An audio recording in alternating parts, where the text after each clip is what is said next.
Breaking news Karimnagar జిల్లాకు చెందిన రాజు అనే యువకుడి మిస్సింగ్ కేసులో పురోగతి సాధించారు పోలీసులు.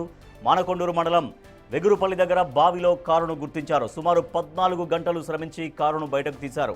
కారులోనే కుళ్లిపోయిన స్థితిలో ఉన్న యువకుడి మృతదేహాన్ని స్వాధీనం చేసుకున్నారు.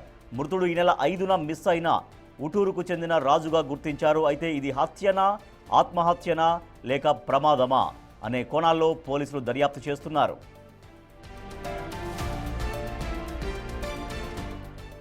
హైదరాబాద్లో ఓ ప్రైవేట్ జాబ్ చేస్తున్న రాజు ఈ నెల 3న ఫ్రెండ్ కారు తీసుకుని ఇంటికి వస్తున్నానని తల్లికి ఫోన్ చేసి తెలిపాడు. మరుసటి రోజు సాయంత్రం వరకు కూడా ఇంటికి రాకపోవడంతో పాటు ఫోన్ స్విచ్ ఆఫ్ కావడంతో ఆందోళన చెందిన తల్లి పోలీస్ స్టేషన్లో ఫిర్యాదు చేసింది.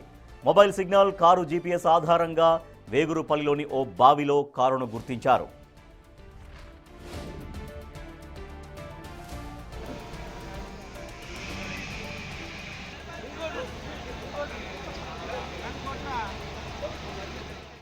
కరీంనగర్ జిల్లాకు చెందిన రాజు అనే యువకుడి మిస్సింగ్ కేసులో పోలీసులు పురోగతి సాధించారు. మానకొండూరు మండలం వెగురుపల్లి దగ్గర బావిలో కారును గుర్తించారు. ఆ కారులో కుళ్లిపోయిన స్థితిలో ఆ యువకుడి మృతదేహం లభ్యమైంది.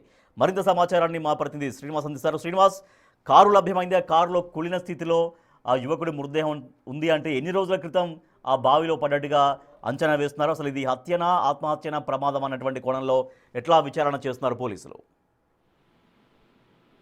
ప్రమాదవశాత్తు కారు బావిలో పడ్డదని చెప్పి అయితే పోలీసులు నిర్ధారణకు వచ్చినటువంటి పరిస్థితి. ఈ నెల 3వ తేదీన ఇటు తన ఇంటికి వస్తున్నానని చెప్పి తల్లికి ఫోన్ చేసి కూడా తెలపడం జరిగింది. ఆ 3వ తేదీ రాత్రి సమయం లోపల వచ్చేటువంటి సమయం లోపలనే ఆ మూలమలుపు వద్ద కారు ప్రమాదవశాత్తు బావిలో పడి రాజు మృతి చెందినట్టయితే ఇటు పోలీసులు అయితే ఒక దర్యాప్తు లోపల నిర్ధారణకు వచ్చినటువంటి పరిస్థితి కనబడుతుంది. అయితే హైదరాబాద్ లోపల ఇటు ప్రైవేట్ జాబ్ చేస్తున్నటువంటి రాజు తను ఇంటికి వస్తున్నానని చెప్పి తల్లికి ఫోన్ చేసి కూడా తెలపడం జరిగింది. అయితే తెల్లారి వస్తాడనుకున్నటువంటి కొడుకు రాకపోయేసరికి సాయంత్రం అయింది. తర్వాత రాకపోవడంతో తెల్లారి పోలీస్ స్టేషన్ లోపల ఫిర్యాదు చేయడం కూడా జరిగింది. తన కొడుకు ఫోన్ పనిచేయట్లేదు అని చెప్పి ఇటు పోలీస్ స్టేషన్ లో ఫిర్యాదు చేసిన తర్వాత పోలీసులు కూడా ఇటు మండలం లోపల ఉన్నటువంటి పలు ప్రదేశాల లోపల గాలించారు. ఎంతకు ఆచూకీ లభ్యం కావడంతో ఇటు కారు నెంబరు తర్వాత దాని యొక్క జీపీఎస్ ఆధారంగా ట్రేస్ చేసేటువంటి సమయం లోపల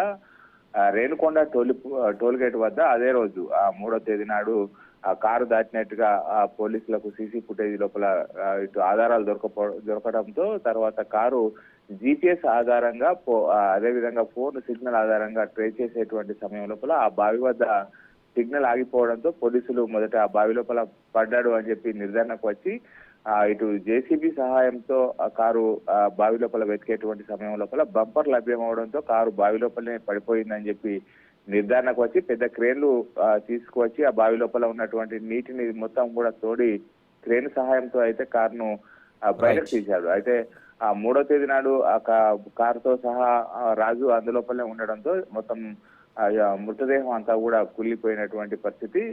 మొత్తానికైతే ఇటు వారం రోజుల తర్వాత రాజు యొక్క మిస్టరీని అయితే పోలీసులు ఛేదించినటువంటి పరిస్థితి కనబడుతుంది. ప్రమాదవశాత్తు రాత్రి సమయం లోపల డ్రైవింగ్ చేసేటువంటి సమయం లోపలనే ఆ బావి లోపల కారు పడి రాజు మృతి చెందినట్టు అయితే పోలీసులు నిర్ధారణకు వచ్చినటువంటి పరిస్థితి కనబడుతుంది.